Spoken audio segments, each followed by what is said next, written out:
Okay, your position looks good, Joe. Let's go Delta Psi on. Haven't got the 1 minute warning yet.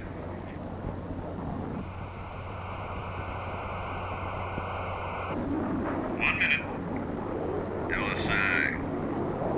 Push to 10. Rock side showing. Prime. Igniter ready light. Pre-cool on. Igniter idle. 20 seconds to launch. Everything checks here. Your position is good, Joe. Pump idle. Good pump. Good igniter. Ready to launch now. Good light. Okay.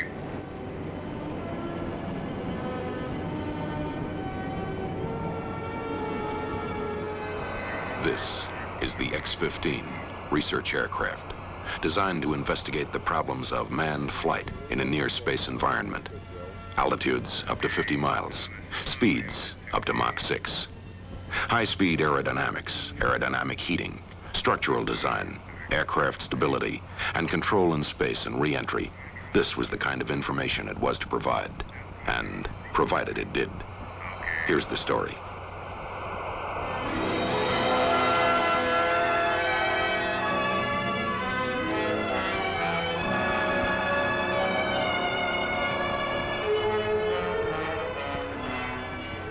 Before the X-15, the question had been, what is to be man's role in space travel?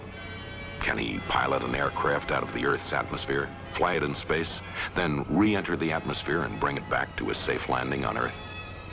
There were many unknowns to be discovered, many problems to be overcome before the answer would be known. That today's test flight is almost routine is a tribute to the comprehensive program that has moved step by step to prove that man can pilot an aircraft into space and return. Give us a 20,000-foot check, Joe. Coming up on 20,000 now. Okay, I know you've done it, but check your flaps and circuit breakers. Roger. Done. Ready to go pressurize? Pressurize. You're in good shape. Flaps. And flaps are coming down. Gear.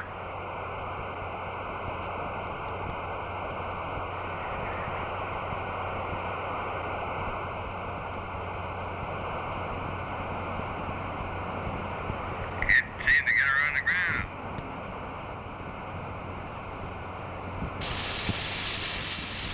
Real nice.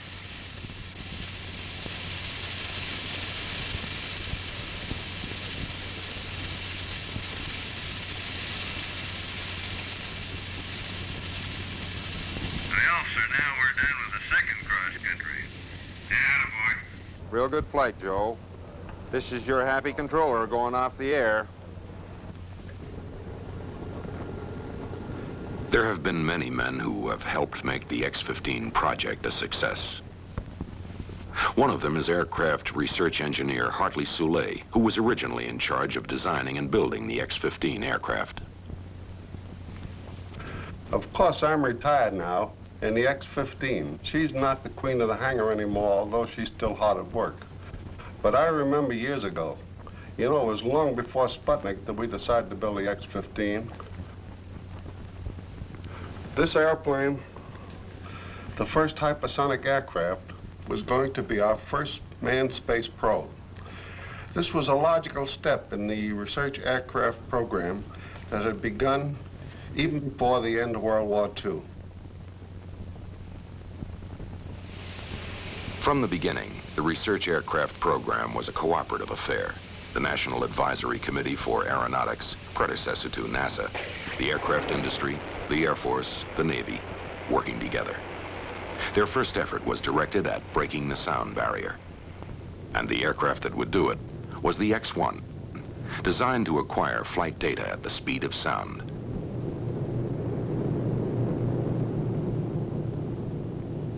On October 14th, 1947, with Air Force Captain Charles E. Yeager at the controls, the X-1 made the world's first supersonic flight. Other research aircraft soon followed the X-1. The Douglas D-558 Phase 1, to investigate flight with a straight wing at high subsonic speeds. The Northrop X-4, designed to fly without a tail. The Douglas D-558 Phase 2, to study flight characteristics of swept-wing aircraft at transonic and supersonic speeds. The Bell X-5, designed with variable sweep. And the Douglas X-3, to investigate thin, straight wings at speeds beyond Mach 1.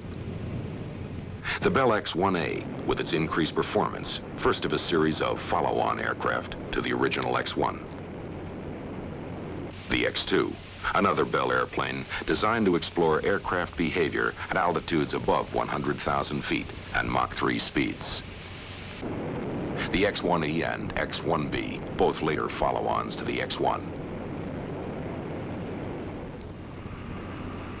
Step by step, these different aircraft helped nibble away at the unknown, until by 1956, the frontiers of manned flight had been advanced from speeds of 500 miles an hour to Mach 3, and from altitudes of only 40,000 to more than 100,000 feet. Speed, altitude, sure we kept going higher and faster than we'd ever been before. Only because that's where new information, where the unknown has always been found in flight, above and beyond the limits you've already reached. As early as 1952, the X-15 aircraft was being conceived by the people at NACA. At the Langley Center in Virginia, they began investigating the unknowns associated with flight to the thinnest edges of the Earth's atmosphere.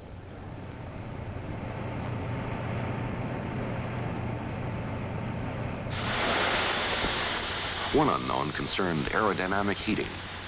The X-15 would be the first aircraft to push from supersonic to hypersonic speeds, where the flow of air would heat the leading edges of the plane to 1,300 degrees Fahrenheit.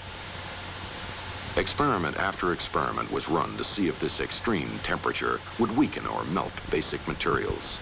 The data resulting from tests run well beyond temperatures expected for the X-15 proved that there were materials that would withstand this kind of heat.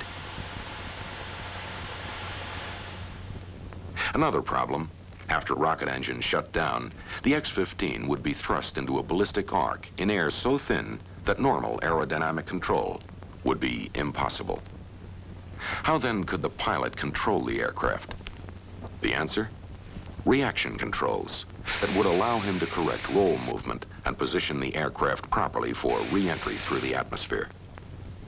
But the designers knew the problems of control would never be fully solved until an X-15 aircraft was actually built.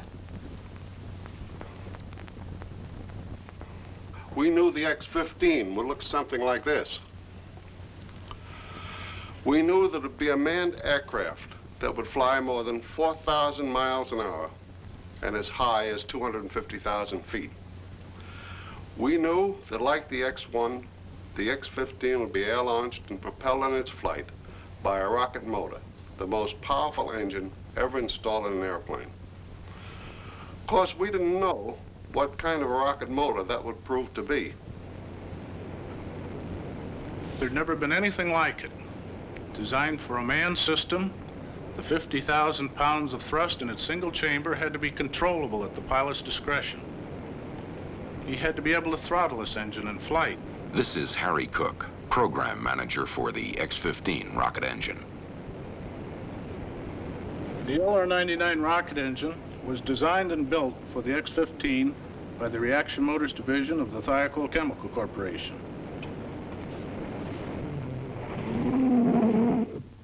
We had had some experience in this field.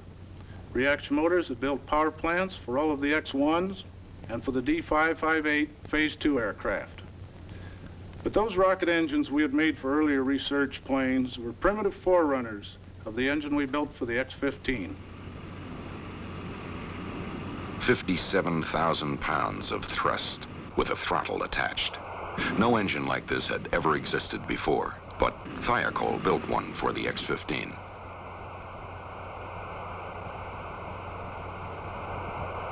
Now, what kind of airframe could be designed to carry such an engine? The X-15 was designed and built to take the stresses encountered at hypersonic speeds, to go to extreme high altitude and to beat the heat, survive the extreme high temperatures that build up on the wing, fuselage, and tail during the re-entry to the Earth's atmosphere. The engineering research contribution we made at North American Aviation to the X-15 project was to take NASA's proposal to build this aircraft and to find out how they could be met. Harrison Storms. He was in charge of the X-15 program at North American Aviation. For example, they proposed to use a new nickel alloy metal for the protective sheath or skin on all three of the airframes of the X-15. We had to find out how it could be used. Inconel X was the name of the new nickel alloy. It was developed to withstand the searing temperatures at hypersonic speeds, temperatures of 1,200 degrees Fahrenheit or more. But to use Inconel X, it had to be cross-welded, and no one had been able to do it before. A major milestone was passed when North American discovered how it could be done. North American also originated the idea of fairings along each side of the X-15 fuselage to house control cables and hydraulic lines. This left the entire fuselage volume for power plant plumbing, as well as fuel and propellant tanks. Another invaluable North American contribution was the X-15 flight simulator, permitting pilots and ground controllers to plan and practice flights without ever leaving the ground. From an exact replica of the X-15 cockpit, the pilot could actuate hydraulic and control systems identical to those on the aircraft itself. All this was tied into an analog computer that could program actual X-15 missions and simulate every conceivable in-flight problem the pilot might expect to face. Practice in the flight simulator was just one phase of pre-flight preparation. Another took place in the centrifuge at the Navy's Air Development Test Center at Johnsville, Pennsylvania.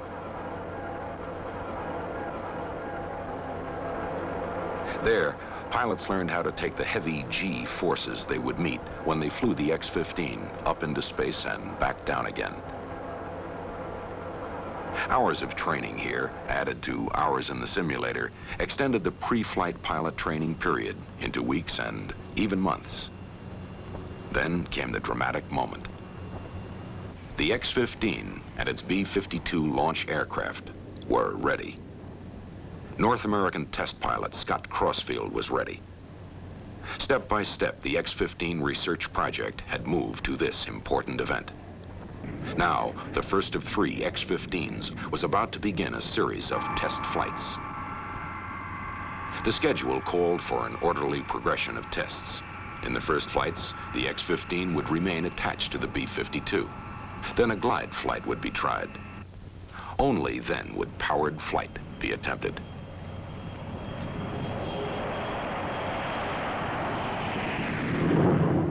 This careful program of flight tests, flown by pilot Scott Crossfield, proved the X-15 would do just what its designers hoped she would. From March 10th, 1959 until late in 1960, when we delivered the 3rd aircraft to the Air Force, I made 14 captive flights, 1 glide flight, and 10 powered flights.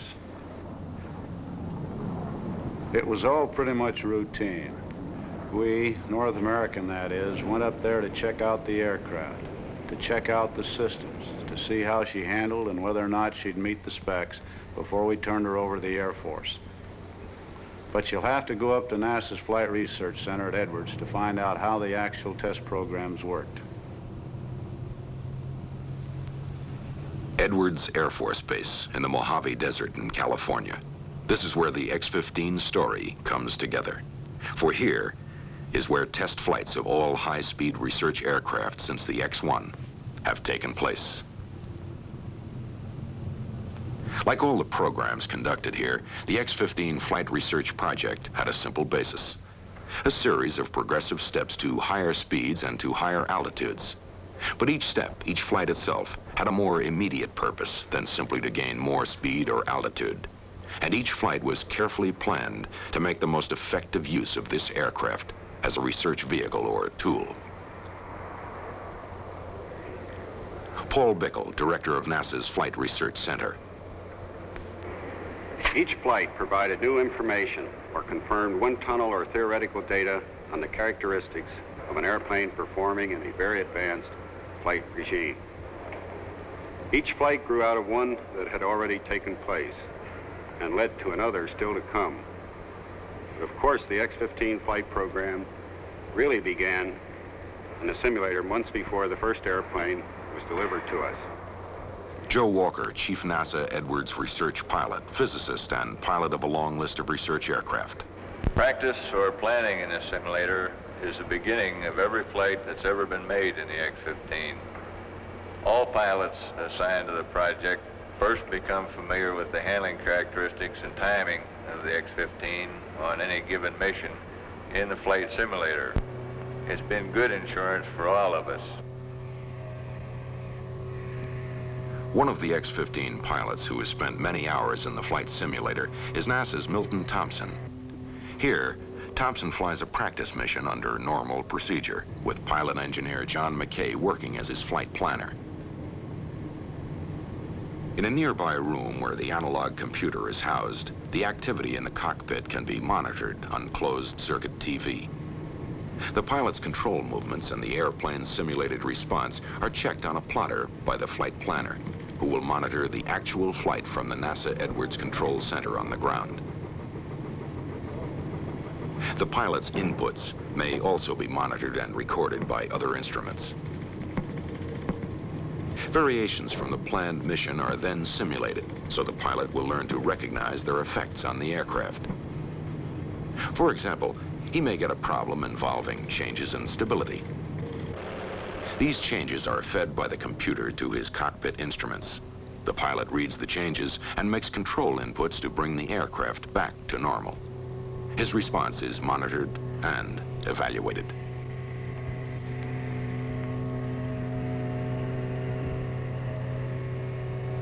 The pilot also goes through what is called trouble school, where failure of one or more of the X-15's major systems is simulated. Again, his reaction is monitored.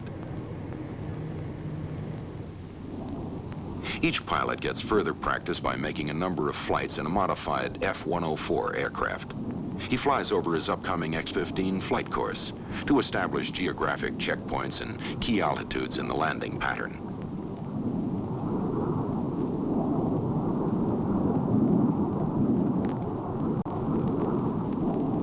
All flights are made over the High Range, a network of ground tracking stations stretching from Wendover, Utah, 485 miles south to Edwards in California.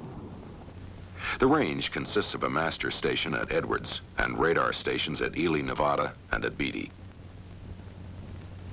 The flight corridor is 50 miles wide, and it contains a number of dry lake beds where emergency landings can be made. Two kinds of powered flights are made over the High Range. One, a ballistic type, high-altitude run up to and even above 250,000 feet. And two, a high-speed run made at a lower altitude, usually 60 to 70,000 feet. During his practice flights in the F-104, the pilot must also familiarize himself with the timing and positioning for an X-15 landing at both primary and alternate landing sites. And he makes practice landings, using predetermined settings that can simulate the low-lift drag ratio of the X-15. Nothing is left to chance, in the air or on the ground. These precautions paid off during the following flight, when the pilot realized he could only get 30% power, and that consequently he would have to make an emergency landing at Mud Lake. Ready to launch. 5, 4, 3, 2, 1. That's a good light, that's a good light. Hello, on front, just the chamber reading. That's 12 degrees. Okay. Chamber pressure. Tank pressure's a 50. Push your throttle up and give us chamber pressure.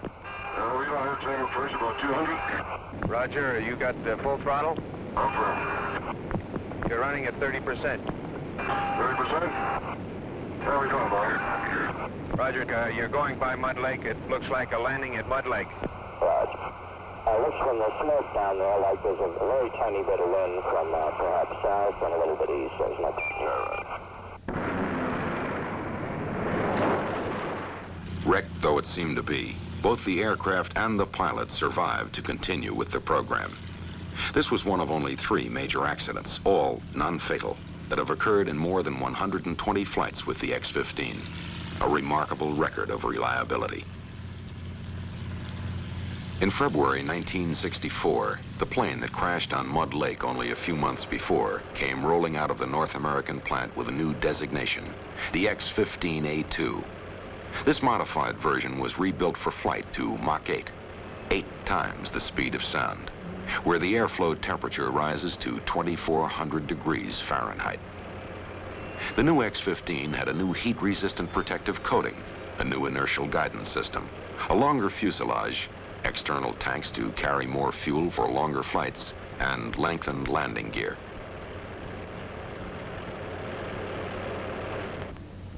All the while this new X-15 was being built, tests were continuing with the other 2 aircraft, and they continue today. For every flight, the procedure is essentially the same. Every phase carefully planned, every second of actual flight time mapped out in advance. That way, every man involved knows exactly what his job will be from the beginning to the end of the flight.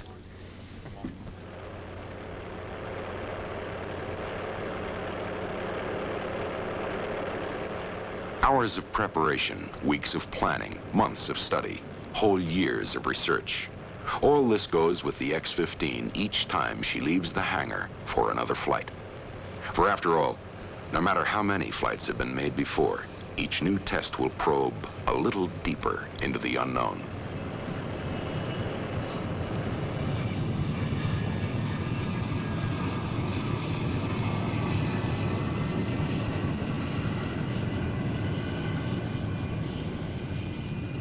She is a research tool, this sleek black aircraft, carrying a host of instruments, gauges, and recorders to explore the unknown. And every second of her time in flight must be carefully charted. That's why at the Ely High Range Station, at Beatty, at Edwards, sensitive antenna watch and listen to each flight. That's why the pilot's heartbeat never really leaves the ground.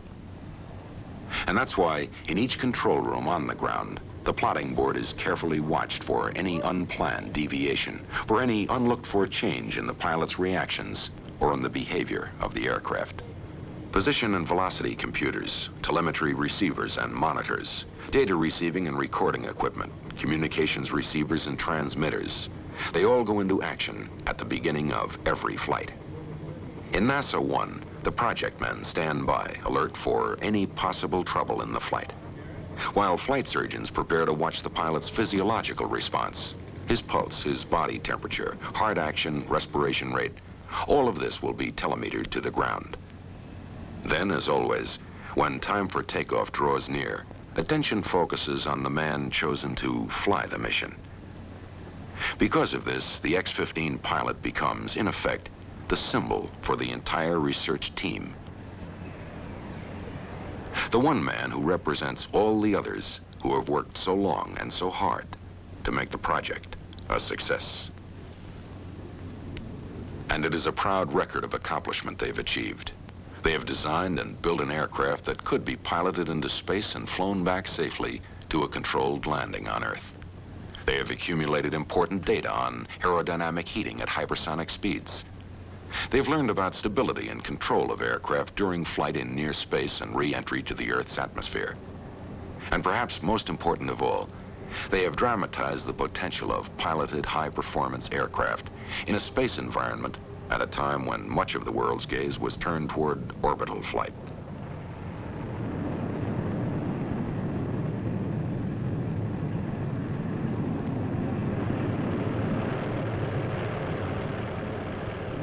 The X-15 research project has long since achieved its original goals.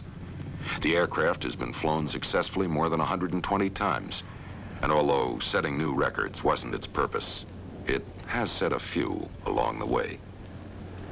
Altitude, 67 miles. Speed, Mach 6, 4,104 miles an hour, the highest and fastest a winged aircraft has ever flown.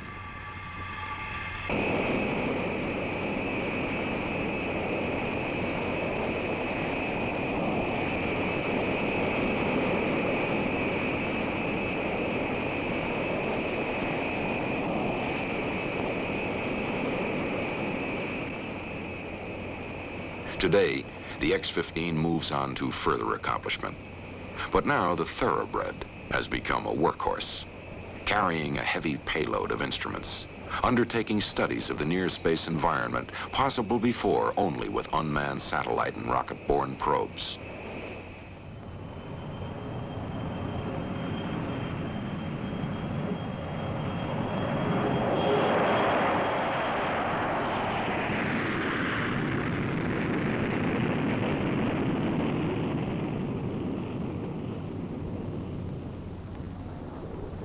There are many people who should share the credit for the continuing success of the X-15 research project. But perhaps they will understand if we seem to focus on those who have actually flown the many research aircraft since the X-1. By saluting these courageous men, we also pay homage to all the others who have helped us move step by step, deeper and deeper, into the unknown outskirts of space.